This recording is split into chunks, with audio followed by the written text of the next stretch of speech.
Washington, and I told the congressmen and women about this movie I just made, JFK. And half of them were wondering what all the fuss was about. It was just a movie. And the other half were passionate in responding to the cries of their constituents that demanded no more national security reasons preventing this from getting to clarity on our president's assassination.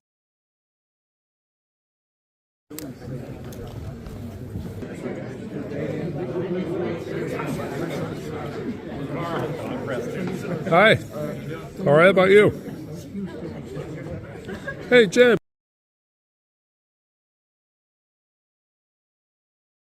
When are you going to interview Laura Guido? How much do you want me to write about that subject? Just review the book, Jim. You review a lot of books, I write right? more than anybody about it.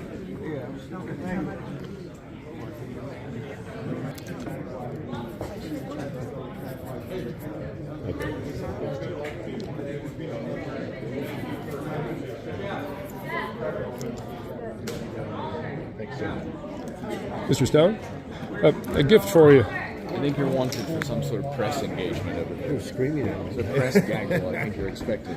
A gift for you from author DiEugenio. Do you have any comment about Arnon Milken and his spying for Israel? I don't know much about it. They're asking for you. Okay. Thank you. Oh, yeah. Hi, the film JFK was produced by Arnon Milken, who later confessed to being a spy for Israel on their nuclear weapons trafficking. Mr. Stone, in particular, do you have any comment on that? No, at the time we made the film, I didn't know this. This came out afterward for me. Do you think in any way he influenced the focus of the film He on? came in on the backside of the film.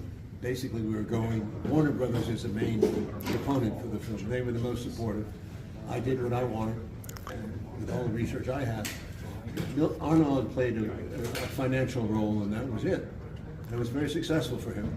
And he went on tremendous success. Thank you. And for all three of you, have we paid adequate attention to the notion that Kennedy's assassination was a Zionist coup, which brought LBJ, an ardent Zionist, into power, who changed all of the Middle East positions? I see no evidence of that.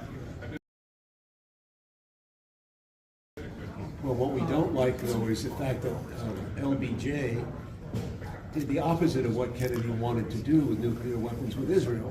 He okayed it. In fact, when it came out in '67, right? He told the Defense Pentagon, do not reveal his history. And also concerning the registering of the Israeli lobby as a foreign agent, LBJ reversed that as well. I guess so. I didn't know that.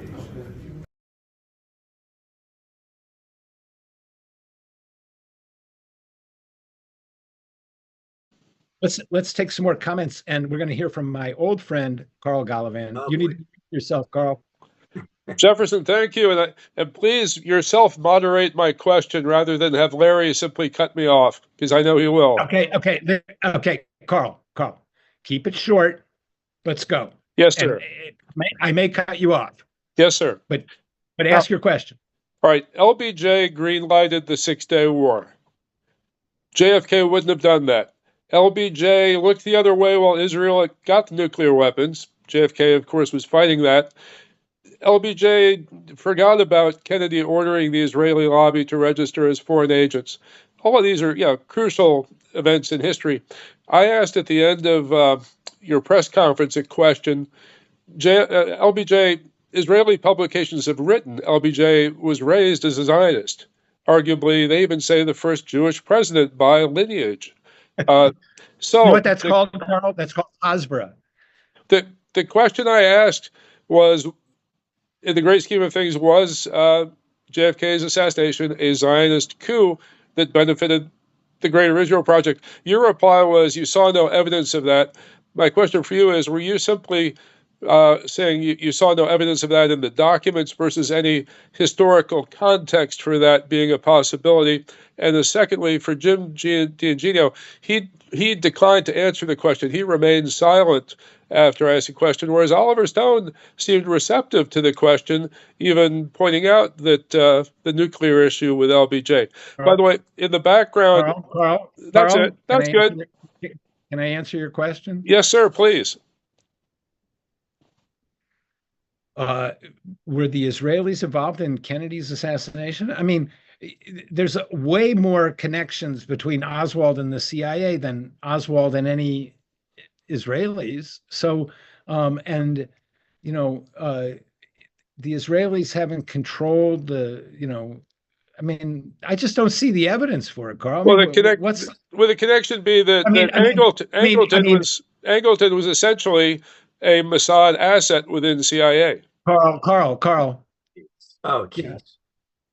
As I said in my book, Meir Amit, the head of Mossad, said that when talking about American officials, he said Angleton was the biggest Zionist of the lot. Okay, so Carl, I know that story, and I hear what you're saying.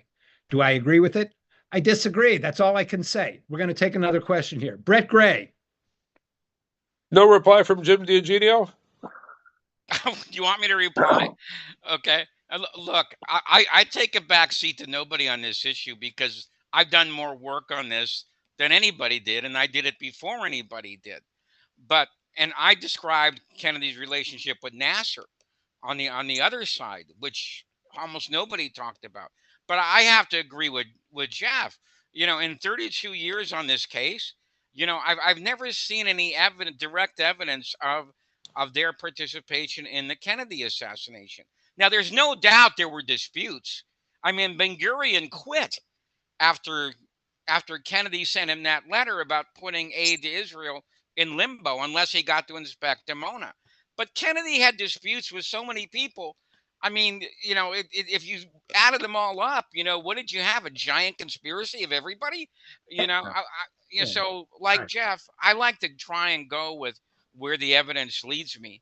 And this is also a bias about when you look backwards at history, everything looks like, oh, of course this would have happened. But when you're plotting to kill a president, you don't know if it's going to work. You have to be successful. Can you imagine if Israel was behind it and somehow Kennedy survived? I mean, you wouldn't take that risk. There's so many other ways to get to him, to take him down without having to kill him. If that's what if you're trying to change policy, you got to be really desperate to kill him. Thank you for taking my question. You're welcome. And Dennis, Carl, you can put your hand down. Hi there. We're not going to talk to you. Why is that, Larry? Because you bring up crazy ideas and we don't have time for you. I think you're a gatekeeper. Okay, Hi there. I'm going to be a Dennis is here. gatekeeper tonight. I'm not entertaining any Israeli theories tonight. There is always a question whether a democratic country is capable of having an intelligence service of any great merit, simply because of the built-in inhibitions. It usually takes a national crisis or a Pearl Harbor where people then understand what survival means. But you don't have to be a great or large or wealthy country to have a good intelligence service. As long as you have the norms, as long as you have the disciplines, as long as you have the motivation, the singleness of purpose, you can be a small service, have one great penetration, and you can move the world. And one of the first things that he started talking about was how he had cultivated relationships with the Israeli security services and how valuable this had been to him. He was questioned about whether the CIA had assisted Israel in obtaining nuclear technology, which was something that was just being alleged in the early 1970s, that Israel had stolen fissile material from the United States as part of its secret effort to build an atomic bomb. So Angleton talked about this. He denied that that the United States or the CIA had helped Israel get the bomb. But when he was asked further about it, he said, can we go off the record? And so there was something that he didn't want to talk about on the record about the question of Israel.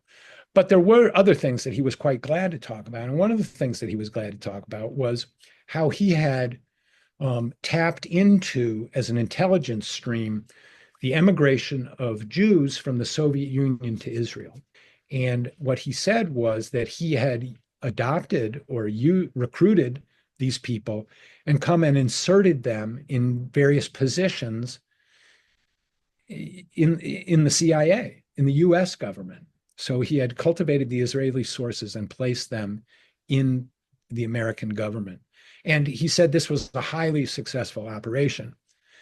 Now, the profile of the people who he describes, emigres from the Soviet Union who provide intelligence, exactly fits the profile of Reuben Ephron, the man who was reading Oswald's mail.